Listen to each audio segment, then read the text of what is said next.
दूसरी आई थी कथा। ये कुंभदास परम भगवत भक्त आदर्श गृहस्थ और महान विरक्त थे। गृहस्थ भी थे, आदर्श और विरक्त थे। गृहस्थ में थे वे निष्प्रय त्यागी और महान महासंतोषी थे। उनके चरित्र की विशिष्ट अलौकिकता ये है कि भगवान साक्षात प्रकट होकर उनके साथ सखा भाव की क्रिया करते थे, उनके साथ दोस्तों की तरह खेलते थे। अब कुंभदास का जन्म गोवर्धन के सन्निकट जमुनावतो ग्राम में संवत 1525 में हुआ। चैत्र कृष्ण एकादशी को हुआ। वे गोरवा क्षत्रिय थे। उनके पिता एक साधारण श्रेणी के व्यक्ति थे, खेती करके जीविका चलाते। और कुंभदास ने भी पैतृक वृत्ति में ही आस्था रखी और किसानी का जीवन ही उन्हें अच्छा लगा। अब मतलब विरक्त होते हुए भी किसानी का जीवन बिताया। अब परासोनी में विशेष रूप से खेती का कार्य चलता था। उन्हें पैसे का अभाव आजीवन खटकता रहा और उन्होंने किसी के सामने हाथ नहीं बढ़ाया। भगवत भक्ति ही उनकी संपत्ति थी। उनका कुटुंब बहुत बड़ा था। खेती के आय से ही उनका पालन करते थे, जो कुछ खेती में होता था। अब महाप्रभु बल्लभाचार्य जी उनके दीक्षा गुरु थे। संवत 1550 विक्रम में आचार्य की गोवर्धन यात्रा के समय उन्होंने ब्रह्म संबंध लिया था। उनके दीक्षा काल के 15 साल पूर्व श्रीनाथ जी की मूर्ति प्रकट हुई। अब आचार्य की आज्ञा से वे श्रीनाथ जी की सेवा करते हैं। ये श्रीनाथ जी का मंदिर है, यहाँ मेरे ख्याल में गोवर्धन पर के वहाँ है कहीं, गोवर्धन पर के वहाँ। अब नित्य नए पद गाकर सुनाने लगे भगवान श्रीनाथ जी को। उसकी संप्रदाय में सम्मिलित होने पर उन्हें कीर्तन की ही सेवा दी गई। या तुम्हारी सेवा कीर्तन की। कुंभदास भगवत कृपा को ही सर्वोपरि मानते थे। बड़े से बड़े घरेलू संकट में भी अपने आस्था पद से कभी विचलित नहीं होते। जैसे कहते भगवान सब संभालते थे। तो श्रीनाथ जी के श्रृंगार संबंधी पदों की रचना में उनकी विशेष अभिरुचि। भगवान क्या क्या श्रृंगार करते हैं। एक बार श्री बल्लभाचार्य जी ने उनके युगल लीला संबंधी पद से प्रसन्न होकर कहा था कि तुम तो निकुंज लीला के रस की अनुभूति हो गई, तुम्हें तो निकुंज लीला के रस की अनुभूति हो गई। अब कुंभदास महाप्रभु की कृपा से गदगद होकर बोल उठे कि मुझे तो इसी रस की नितांत आवश्यकता है। वो कर बोल की युगल लीला संबंधी उनकी जो पद हुआ करते थे वो थे, लेकिन उनके अंदर से भावना ये रहती कि मैं कब निकुंज लीला में प्रवेश करूँ भगवान में और उससे भी आगे की लीला। तो वो गदगद हो गए। अब मुझे तो इसी रस की नितांत आवश्यकता थी। तो महाप्रभु बल्लभाचार्य के लीला प्रवेश के बाद कुंभदास गोसाई विठलनाथ के संग रहकर भगवान का लीलागान करने लगे। विठलनाथ जी महाराज की उन पर बड़ी कृपा थी। वे मन ही मन उनके निर्लोभ जीवन की सराहना किया करते थे। तो ये सब लोग ही नहीं। संवत 1602 विक्रम में अष्टछाप के कवियों में उनकी गणना होती है। बड़े बड़े राजा महाराजा आदि कुंभदास का दर्शन करने में अपना सौभाग्य मानते थे। वृंदावन के बड़े बड़े रसिक और संत महात्मा उनके सत्संग की उत्कट इच्छा किया करते थे। उन्होंने भगवत भक्ति का यश सदा अशुभ रखा और आर्थिक संकट और दीनता से उसे कभी कलंकित नहीं होने दिया। एक बार श्री विठलनाथ उन्हें अपनी द्वारका यात्रा पर साथ ले जाना चाहते थे। उनका विचार था कि वैष्णवों की भेंट से उनकी आर्थिक स्थिति जो है परिस्थिति सुधर जाएगी। भेंट होगी तो कुछ ना कुछ तो देगा तो सुधर जाएगी। और कुंभदास श्रीनाथ जी का वियोग एक पल के लिए भी नहीं सहन कर सकते थे। उन्होंने गोसाई जी की आज्ञा का विरोध नहीं किया। ये गोसाई जी के साथ अप्सरा कुंड तक ही गए। श्रीनाथ जी के सौंदर्य स्मरण से उनके अंगांग शहर हो गए। अब भगवान की मधुर मधुर मंत्र मुस्कान की ज्योत्सना विरह अंधकार में फिर गई। माधुर्य सम्राट नंद नंदन की विरह वेदना से उनका हृदय जो घायल हो गया। उन्होंने श्रीनाथ जी के वियोग में एक पद गाया। कहते दिन जो गए तुम देखे पद कहते दिन गए हो कहते दिन गए दिन देखे दिन जो गए बिनु देखे अरुण किशोर रसिक नंद नंदन अरुण किशोर रसिक नंद नंदन कछुक उदति मुख रेखे कछुक उदति मुख रेखे दिन जो गए दिन देखे दिन जो गए दिन देखे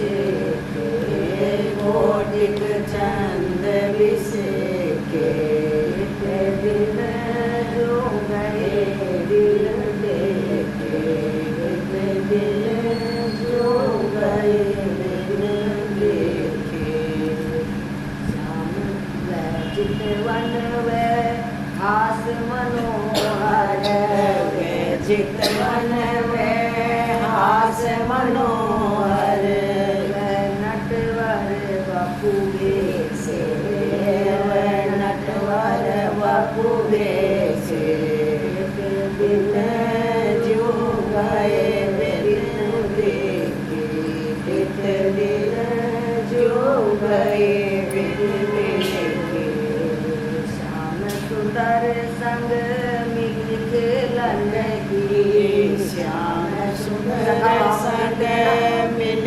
खेलन की आवत ही है आपे के आवत ही है आपे के दिन जो गए दिन देखे वनदास लाल गिरधर बिनो वनदास लाल गिरधर बिनो जीवन जन्म आलेखे जीवन जन्म आलेखे दिन जो गए बिन देखे। अभी थोड़ी दूर पे पहुंचे हैं तभी उनको ऐसे लग रहा कितने दिन हो गए मुझे भगवान के साथ फील होगा क्योंकि सखा बाबू का इतना भी असहाय सुना नहीं के साथ जाना तो दूर की बात है। हाँ, अब श्री गोसाई जी के हृदय पर उनके इस विरह गीत का जो प्रभाव पड़ा जो उनको अपने साथ ले जाना चाह रहे थे वे नहीं चाहते थे कि कुंभनदास पल भर के लिए भी श्रीनाथ जी से अलग हो। कुंभनदास को उन्होंने लौटा दिया कि तेरा विरह नहीं देखा जा रहा तू अपने जा अपने भगवान के पास लौटा दिया। श्रीनाथ जी का दर्शन करके कुंभनदास जो फिर स्वस्थ हो थोड़ी सी दूर में इतनी घबराहट हो गई भगवान को छोड़ने के लिए। अब एक बार अकबर की सभा में एक गायक ने उनका पद गाया किसी गायक ने बादशाह ने उस पद से आकृष्ट होकर कुंभनदास को फतेहपुर सीकरी बुलाया। फतेहपुर सीकरी में बहुत बड़ा किला है। पहले तो कुंभनदास जाना नहीं चाहते थे पर सैनिक और दूतों का विशेष आग्रह देखकर वे पैदल ही गए। तो श्रीनाथ जी के सभा सदस्य को अकबर का ऐश्वर्य 2 कौड़ी का था जो श्रीनाथ का सभा सदस्य का भी नाम है। अब कुंभनदास की जो पगड़ी फटी हुई तनिया मैली थी और आत्मग्लानि में डूब रहे लेकिन किस पाप के फलस्वरूप उन्हें इनके सामने उपस्थित होना पड़ा। अब बादशाह ने उनकी बड़ी आवत की पर कुंभनदास को तो ऐसा लगा कि किसी ने उनको नरक में ला के सामने दिया है। वे सोचने लगे कि राज्यसभा से तो कहीं उत्तम ब्रिज है जिसमें स्वयं श्रीनाथ जी खेलते रहते हैं अनेक क्रीड़ाएं करते रहते हैं। अकबर ने पद गाने की प्रार्थना की तो कुंभनदास को भगवान श्री कृष्ण के ऐश्वर्य और माधुर्य के कवि थे उन्होंने पद गायन किया। अकबर तो सोचा कि तो मेरे बारे में कुछ पद गाएंगे तो मुझे तो मान बताने को अब वो तो अपने भगवान का गाएंगे। हाँ भगत को कहा सीकरी काम भगत को कहा सीकरी सीकरी भगत का क्या काम आवत जात पनैया टूटे आवत जात पनैया टूटे बिसर गयो हरि नाम बिसर गयो हरि नाम भगत को काशी हरि काम भगत को काशी हरि काम जाको मुख देखे दुख लागे अकबर का मुख देख दुख लागे मुख देखे दुख लागे ताको करनो बड़ो परिणाम ताको करनो बड़ो महाराज को प्रणाम करना पड़ा जिसका मुख देख के दुख लगे काशी करी काम भगत को काशी करी काम कुंभनदास लाल गिरधर बिनु कुंभनदास लाल गिरधर बिनु और सबे बेकार और सबे देखा भगत को काशी करी काम भगत को काशी करी काम। राजा को था ना, यह है बहुत बड़ा दरबार राजा, तो कह रहे भगत आदमी के सीकरी में क्या काम है। और राजा जिसका मुख देख के दुख हो, मतलब सुख होने की जगह दुख हो, तो ऐसे राजा का नाम करा करा मुझे अपने भगवान को छोड़ के। हाँ, राम का नाम हो जाएगा, जब आते जाते बनेगा फिर दूसरी और दूसरी आगे। ऐसे ऐसे थे सुदामा जी, वो भी ऐसे थे। महाराज के दरबार में जाते में उन्होंने भी इनको पद गाया था कि आते जाते ना इनको प्रणाम करने के लिए दूसरी और दूसरी बेचारों बहुत मारा उनको वहाँ पर राजा के। अब बादशाह जो है शहर दे थे, उन्होंने आदरपूर्वक उनको घर भेज दिया। हाँ, उनका हृदय भी मतलब थोड़ा ठीक था शहर दे जैसे उनके जैसा ही। संमत 1620 विक्रम में महाराज मान सिंह ब्रज आए। उन्होंने मान सिंह ये राजस्थान के थे। उन्होंने बिंद्रावन के दर्शन के बाद गोवर्धन की यात्रा की। अब शिवनाथ जी के दर्शन किए। गोवर्धन की यात्रा में शिवनाथ जी करने उस समय मृदंग और बीना के साथ कुंभदास जी कीर्तन कर रहे थे। राजा मान सिंह उनकी पद गान शैली से बहुत प्रभावित हुए। वे उनसे मिलने जमुनावतो गए, जहाँ उनका ग्राम था। कुंभदास की दीनहीन दशा देखकर वे चकित हो गए। कुंभदास भगवान के रूप में चिंतन में ध्यानस्थ थे। आँख खुलने पर उन्होंने भक्ति जी से आसन और दर्पण मांगे। उत्तर मिला कि आसन मतलब घास बढ़िया खा गई। घास पे बैठते होंगे ना, तो लड़की ने बोला घास तो बढ़िया खा ली। और दर्पण पानी भी पी गई। पानी को दर्पण बोला उन्होंने।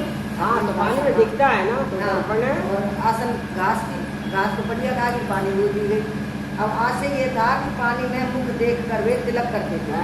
हाँ, तो महाराजा मान सिंह को उनकी निर्धनता का पता लग गया कि देखो इतना निर्धन है, एक शीशा भी नहीं इनके पास मुझे देखने के लिए, पानी में देखते हैं। उन्होंने सोने का दर्पण देना चाहा संत को। अब भगवान के भगत ने अस्वीकार कर दिया कि मुझे सोने का नहीं चाहिए। हाँ, मोरों की थैली देनी चाहिए। हाँ, विश्वपति के सेवक ने उनकी उपेक्षा कर दी।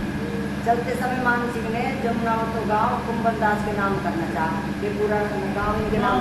हाँ, पर उन्होंने कहा कि मेरा काम तो करील के पेड़ और बेर के वृक्ष के से ही चल जाता है। देखो जो दोनों पेड़ कांटेदार होते हैं, वो कह रहे मेरे तो इनके नीचे करील को छाया थोड़ी देता है, बोले इनके नीचे काम चल जाएगा। बटबेरी के नीचे भी काटे जाएंगे, बोले मेरा काम तो यही चल जाएगा। तो राजा मान सिंह ने उनकी निष्प्रता और त्याग की सराहना की। उन्होंने कहा कि माया के भक्त तो मैंने बहुतेरे देखे, पर वास्तविक भगवत भक्त को आज ही देखा यहाँ। अब वृद्धावस्था में कुंभदास नित्य जमुनावत से श्रीनाथ जी के दर्शन के लिए गोवर्धन आया। एक दिन संकर्षण कुंड पर, जहाँ बलदाव जी का कुंड है, आन्योर के निकट वो ठहर गए। अष्टछाप के प्रसिद्ध कवि चतुर्भुजदास जी उनके छोटे पुत्र साथ थे। उन्होंने चतुर्भुजदास से कहा कि अब घर चलकर कथा कर, क्या करना है, कुछ समय बाद सभी ही छूटने वाला है। हाँ, तो गोसाई विठलनाथ जी उनके वसंत के समय उपस्थित थे। गोसाई जी ने पूछा कि इस समय मन किस लीला में लगा है। जब उनका अंतिम समय आ रहा था, तो तुम्हारे मन कौन सी लीला में जा रहा है? तो कुंभदास ने कहा ये जरूरी लाल तेरी चितवन चितई चुरा। उनका मन था कि लाल तेरी चितवन चितई चुरा।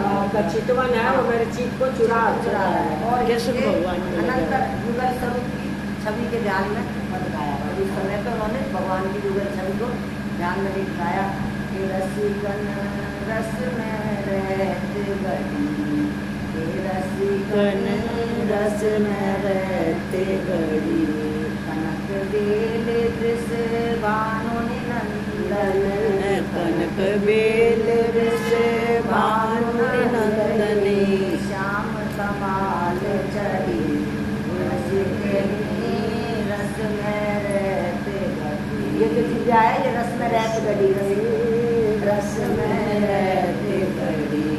गिरहत श्री गिरधरन लाल संग, गिरहत श्री गिरधरन लाल संग, कौने पाठ पढ़ी, कौने पाठ पढ़ी, रसिकनी रस में रहते गढ़ी, रसिकनी रस रस में रहत घड़ी। कुंभनदास प्रभु गोवर्धन धर, कुंभनदास प्रभु गोवर्धन धर। रति रस केली बड़ी, रस रस केली बड़ी। रसिकनी रस में रहत घड़ी। रसिकनी रस में रहती घड़ी। उन्होंने शरीर छोड़ दिया अपना पद गाते गाते। अब गोसाई जी ने करुण स्वर से श्रद्धांजलि अर्पित की कि ऐसे भगवतीय अंतर्दान हो गए। अब पृथ्वी पर सच्चे भगवत भक्तों का तिरोधान होने लगा है। वास्तव में कुंभनदास जी निष्क्रियता के प्रतीक थे, त्याग और तपस्या के आदर्श थे, परम भगवतीय और सीधे साधे ग्रस्त थे। सम्मत 1631 विक्रम तक वे 113 साल की उम्र पर्यंत 113 साल तक जीते। बोलिए कुंभनदास महाराज की जय। श्री खेमदास जी, खेमदास हाँ, इनकी भी कथा सुना। ये पहले भी आई थी।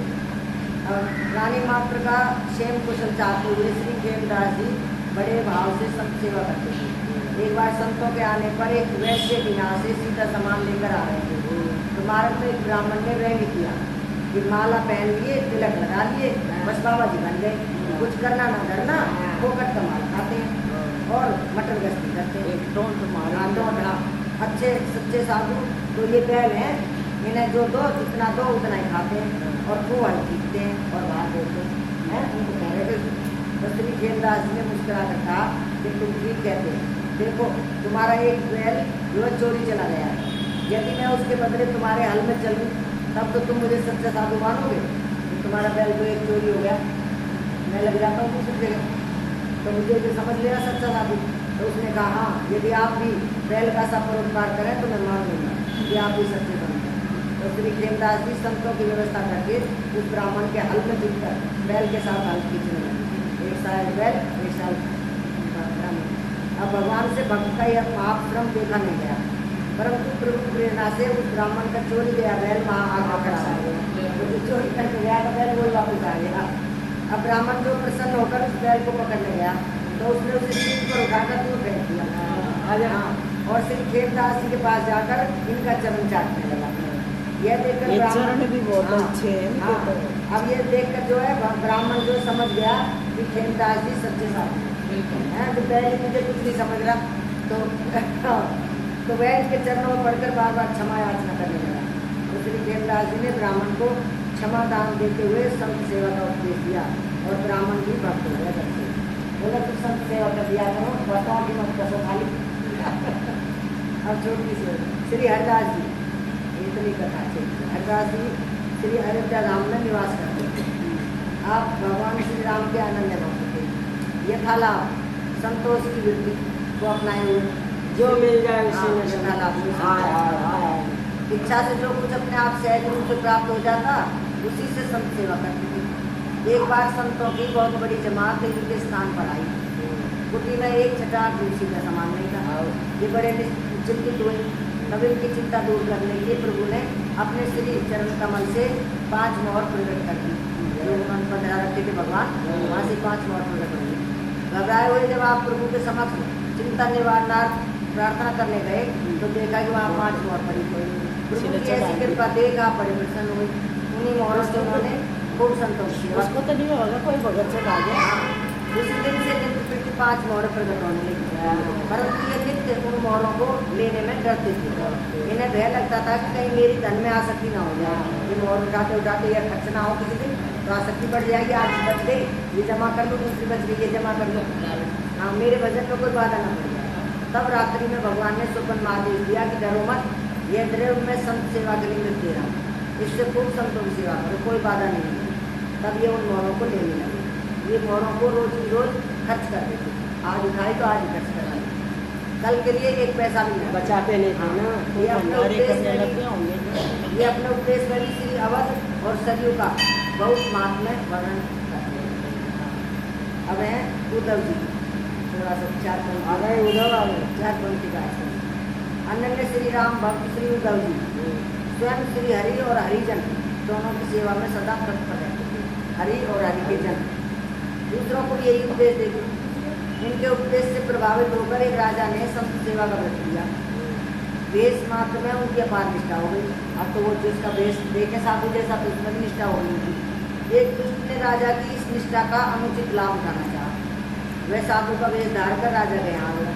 राजा ने सम्मान पूर्वक उसे महल में वास किया, परंतु वह एक दिन मौका देखकर रात्रि के समय राजमहल की एक युवती को लेकर भागा।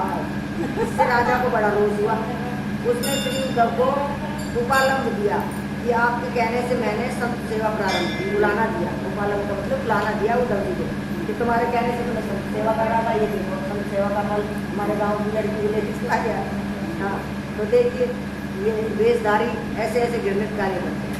तो श्री उद्धव जी ने राजा को धैर्य बनाया, निष्ठा पर दृढ़ रहने के लिए जोर दिया और उस युवती का आकर्षण प्रयोग किया। उसका श्री हरि के पास वह युवती आकाश मार्ग से राजमहल में आ गई और उस युवती का आकर्षण किया, राजमहल में आ गई। तब तो राजा की संत सेवा में और निष्ठा और तथा श्री उद्धव जी के प्रति उनकी श्रद्धा जो है और ज़्यादा। वो तो महाराज जी कहते हैं, जैसे हम लोग समझते तो रहते हैं कि बाहर जाओ, संतों के संग जाओ, यहाँ जाओ वहाँ जाओ। वो कहते हैं भजन करो, नाम लो घर में।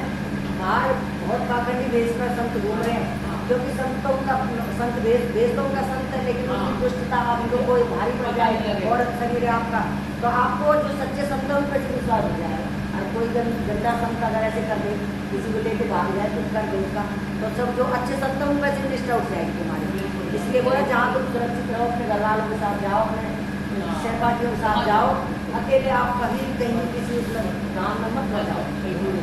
कोई गलत संत पड़ गया पल्ले तो अच्छा भी गई, तो ऐसे बोलते। अब है ये आगे भक्तों की अभिलाषा को पूरा करने वाले, पूरा करने वाले भक्त। जैसे भगवान भाई भक्त है वो, लेकिन वो जो भक्त उनसे भी कुछ मांगता है तो उसकी अभिलाषा पूरी करती है।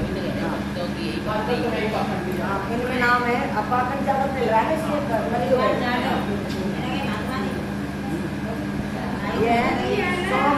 सोमनाथ को विशाखा लम ध्याना मैदा मुकुंद गणेश विक्रम रघु जग जाना वाल्मीकि विरद व्यास जगन झांझू विठल आचारक हरिभू लाला हरिदास बाहुबल राघव आरत लाखों छितर उद्धव कपूर घाटम भूलि क्यों प्रकाश अभिलाषा अधिक पूरन करम ये चिंतामणि चतुर्दास।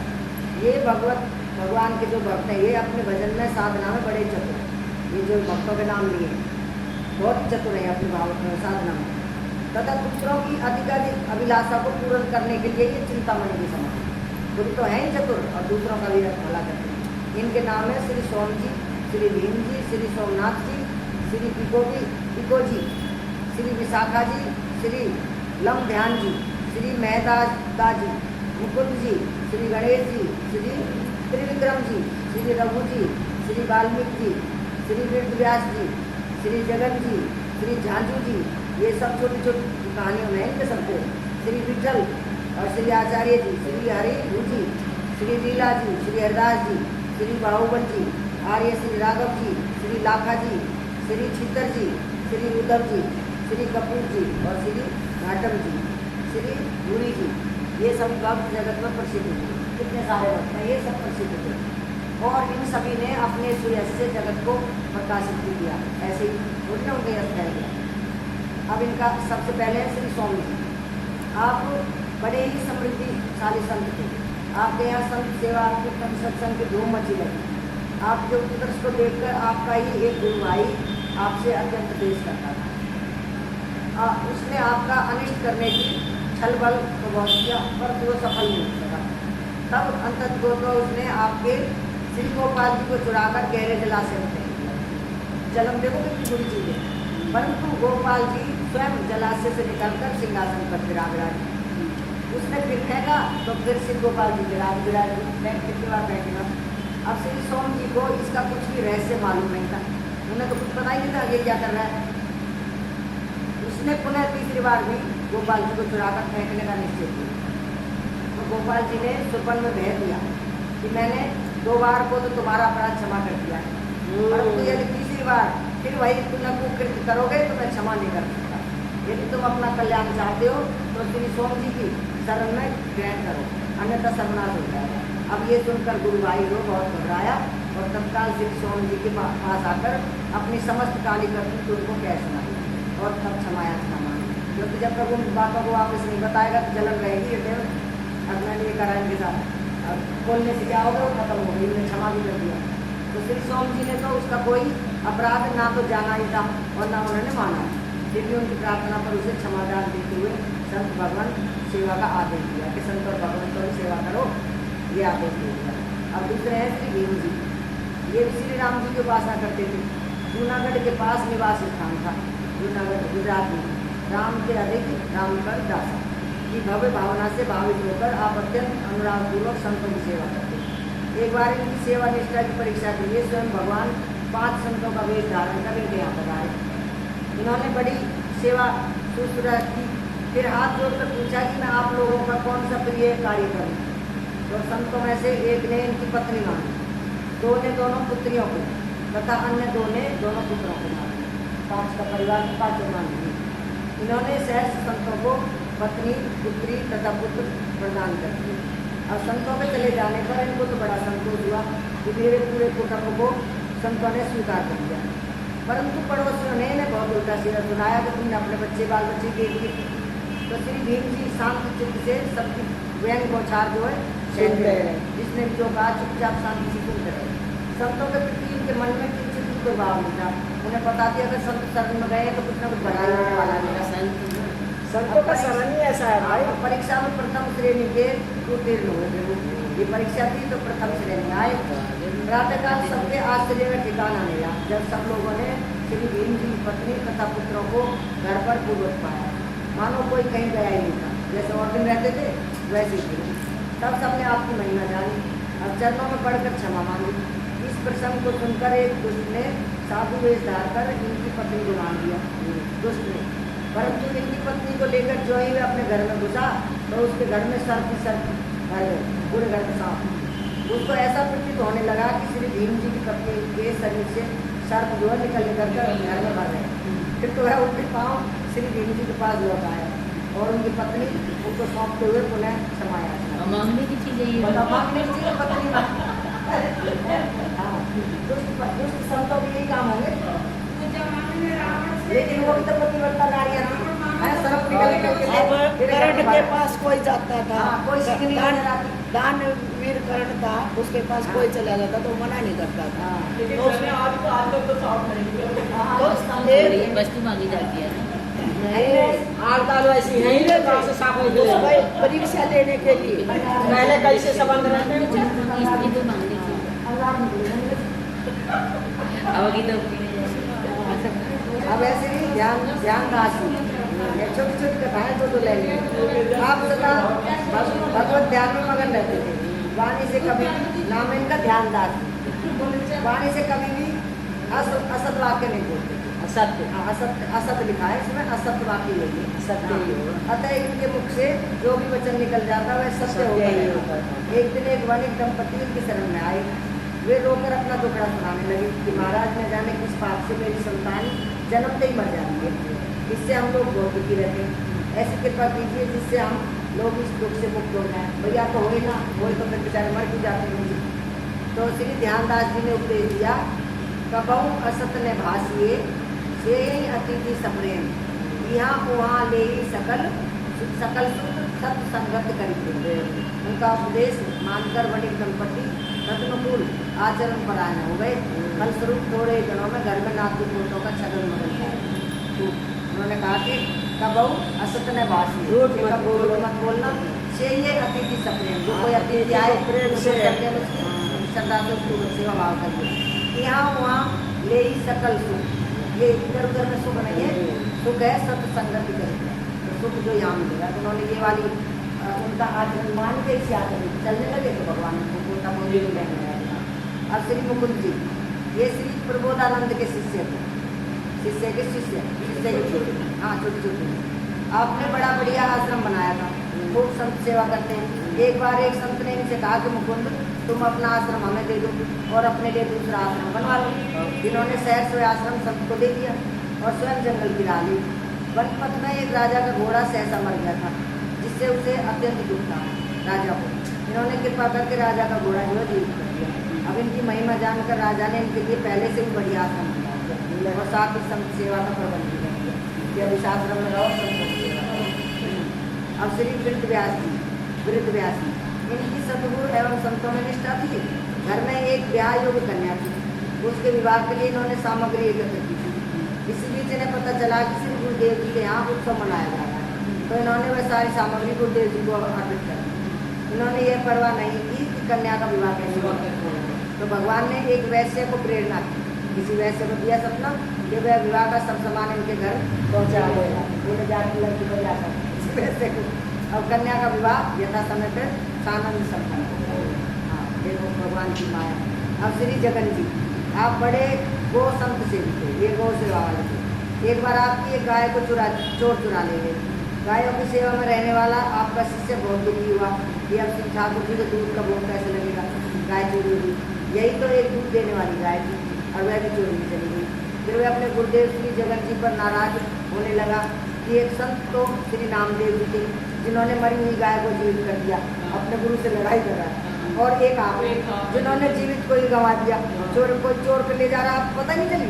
तो श्री जगन जी ने मुस्कुराकर कहा कि तुम मुझसे लड़ाई क्यों लड़ रहे हो, क्यों कर रहे हो, पहले गौशाला में जाकर देखो। शिष्य ने गौशाला में जाकर देखा तो गाय अपने स्थान पर बंधी हुई। तो श्री गुरुदेव की ये महिमा देखकर उसकी श्रद्धा गुरु चरणों में और भी अधिक बढ़ी। हाँ, वो नामदेव का नाम ले, नामदेव बढ़िया जो गाय जिंदा करती। अब श्री झांझू दास जी ये पयोहारी, हाँ ये बढ़िया हो जाएगा। हाँ, पयोहारी श्री कृष्णदास जी महाराज के प्रमुख शिष्यों में ये पयोहारी थे जो तरल चीजें खाते थे। एक संगीत परवीन हेमानंद जी महाराज थे, संगीत के प्रेमी। श्री भक्तमाल में जिनका सिमरन श्री नाबाजी ने ये 39वें इतना 31वें में पीछे दिया है। हेम ऐसा संक्षिप्त हेम नाम लिखा होगा, ऐसा नाम लिखकर किया है। इन्हीं की कृपा पात्र श्री झांझू दास जी थे। आपका जन्म चतुर्दश शताब्दी के उत्तरकाल में उमाड़ा नामक गांव में पंडित चोखाराम जी के घर में हुआ। आप खांडल विप्र जाति के बुढ़ाडरा गोत्र के थे, ये गोत्र का होगा। बाल्यकाल से ही झांझू दास जी की निष्ठा जो है भगवत भजन की ओर विशेष रूप से थी। पिताजी ने विद्यादान कराया, पर आप तो भगवान के भजन में तल्लीन रहा करते थे। आपने गुरु हेमानंद जी से उपदेश लेकर जयपुर से पश्चिम की ओर अरण्य प्रदेश में एक तालाब के किनारे आश्रम बनाकर भगवान का आराधन करना प्रारंभ कर दिया। ईश्वर की प्रेरणा बड़ी प्रबल होती है। झांझू दास जी की साधना दिनों दिन बढ़ने लगी। अब भक्ति की अंत प्रेरणा से भक्त हृदय में ईश्वर दर्शन की लालसा प्रबल रूप से जागी। भक्ति बढ़ी तो लालसा जगी, भगवान के दर्शन होने चाहिए। अपने इष्ट देव के दिव्य स्वरूप के अवलोकनाथ झांझू दास जी ने श्री अयोध्यापुरी की ओर प्रस्थान कर दिया। भगवान का गुण अनुवाद करते हुए भगवान श्री राम की क्रीड़ा स्थली श्री सरयू नदी के तट पर पहुंच गए, जहाँ भगवान क्रीड़ा करते थे। वहाँ जाकर बड़ी तल्लीनता से भगवत भजन में संलग्न हो गए। जब भक्त की आत्मा आकुल होकर भगवान को पुकारती है तब उन्हें दौड़कर आना ही पड़ता है। तो श्री झांझू दास जी को भक्ति साधना करते हुए काल व्यतीत हो गया कुछ काल। एक बार राम घाट के ऊपर जब वे प्रबल साधना में तल्लीन होकर दर्शन के लिए अत्यंत व्याकुल हो गए, तब वहाँ प्रेम सुधा सागर भगवान श्री राघवेंद्र ने श्री जानकी जी एवं श्री लक्ष्मण जी सहित आपको दर्शन दिए। संत का हृदय उस मनमोहक दिव्य झांकी से परम आनंदित हो जाते थे और ये तनिक सुधी बुद्धि भूलकर कनक दंडवत भूमि पर गिर पड़े। तदनंतर सावधान होने पर भगवान से गदगद कंठ होकर नित्य सेवा की याचना करने लगे। प्रभु से सहज भाव से कहा कि कलयुग में मेरा प्रकट होना ही दुसाध्य है, परंतु तुम्हारी दृढ़ एवं अनन्य भक्ति को देखकर मुझे दर्शन देना। भगवान राम कह रहे थे मुझे कलयुग में मेरा आना नहीं था, लेकिन तुम्हारी भक्ति के कारण संभव है, लेकिन भक्ति के कारण मुझे आना पड़ा। नित्य सेवा के लिए मुझको सरयू में विग्रह रूप की प्राप्ति होगी। उन्होंने कहा कि इस सरयू में मेरा रूप मानना तो कलयुग में निरंतर आकर दर्शन दे सकता हूँ।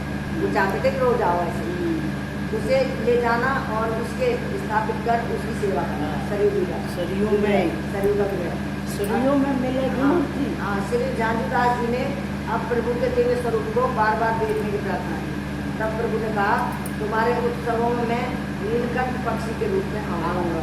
जब भी कोई उत्सव करोगे तो वहाँ नीलकंठ बन के आऊंगा, तो तुम देखना आ गया मैं, उसे मेरा ही स्वरूप समझना। इसके नंतर वह अलौकिक आभा अदृश्य हो गया। नीलकंठ, हाँ, श्री झांझूदास जी पक्षी स्वरूप का चिंतन, हाँ, पक्षी है, चिंतन। हाँ, चिंतन करते हुए श्री सरयू में स्नान करने गए। वहाँ स्नान करते समय आपको श्री राम लक्ष्मण एवं श्री जानकी के श्री विग्रह सिंहासन आसीन प्राप्त हुई। अब भगवान की इस असीम अनुकंपा से भक्त के हृदय में परम पहले प्रसन्नता हुई। दिखते थे, अब नहीं दिखते। ना विग्रह मिला, सरयू में विग्रह मिला, तीनों बैठे नीलकंठ, ऐसे नीलकंठ, नीलकंठ पक्षी, हाँ, यहाँ कहाँ नहीं, नहीं, पक्षी होते हैं छोटे, जैसे मैना होती है ना। गांव में जो होते हैं, गांव में कभी कभी देखे हम दशहरा को देखते थे। कटकोड़ा भी देखते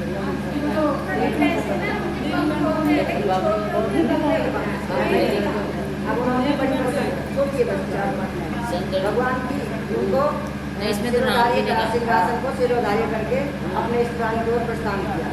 भगवान की लीला बड़ी विचित्र होती है। संसार का प्रत्येक कार्य ईश्वर के इंगित मात्र से होता रहता है। जो भी संसार में कार्य होते हैं भगवान ही उसे इंगित करते हैं। भक्त झांझूदास जब अयोध्यापुरी गए थे तब अपने स्थान पर एक सूखी डाली रोककर यह निश्चय करके गए थे कि यदि यात्रा से लौटने पर यह हरी मिलेगी तब मैं अपनी यात्रा को सफल समझूंगा और लीला उत्सव मनाऊंगा। लौटने पर वह सूखी हरी डाली जो डाली थी वो हरी लहराती हुई आपको वृक्ष के रूप में मिली। तब आपने बड़ी प्रसन्नता से वहीं श्री विग्रह की स्थापना करी जो सरयू नदी में से निकला था और विजयदशमी को लीला उत्सव मनाया भगवान का। इस उत्सव में प्रातःकाल अपने पूर्व संकेत के अनुसार भगवान नीलकंठ रूप में दर्शन देने के लिए और तभी मैं कह रही विजयदशमी को हम देखते हैं गांव में नीलकंठ। नीलकंठ देखते हैं भी देखते हैं। इस उत्सव को आप प्रतिवर्ष मनाते रहे। अब 8 साल का प्रोग्राम हो गया बनाने का। फिर वहाँ हरसौली नामक ग्राम बस गया, हम गाँव ही बस गया। और जो जयपुर से पश्चिम 32 मील फुलेरा तहसील में, ये घाटू वाले रोड में फुलेरा, राजस्थान फुलेरा जो खाटू से आगे बढ़ता है, हरसौल के हाँ तहसील में खाटू से। अब श्री झांझूदास जी ने अंत तक वहीं रहकर भजन किया और अपने प्रभाव से लोगों में भक्ति का प्रचार प्रसार करते रहे। और विक्रम संवत 1542 में आप साकेत धाम पधारे भगवान राम के। आज भी विजयदशमी को उनके वंशधरों के द्वारा उत्सव मनाया जाता है और उत्सव में प्रातःकाल के समय जागरण के स्थान पर भगवत स्वरूप श्री नीलकंठ के दर्शन होते हैं। दर्शन पाकर ही जागरण उत्सव की समाप्ति होती है जब तक नीलकंठ न आए। इस प्रकार प्रतिवर्ष यह मेला अब भी लगता है और इनके द्वारा रचित भक्ति उत्सव संबंधी पद गाए जाते हैं। आगे चलकर आपकी परंपरा में श्री सिया सखी जी एवं श्री रूप सरस जी नामक प्रसिद्ध भक्त हुए और श्री बाहुबली जी। बस अब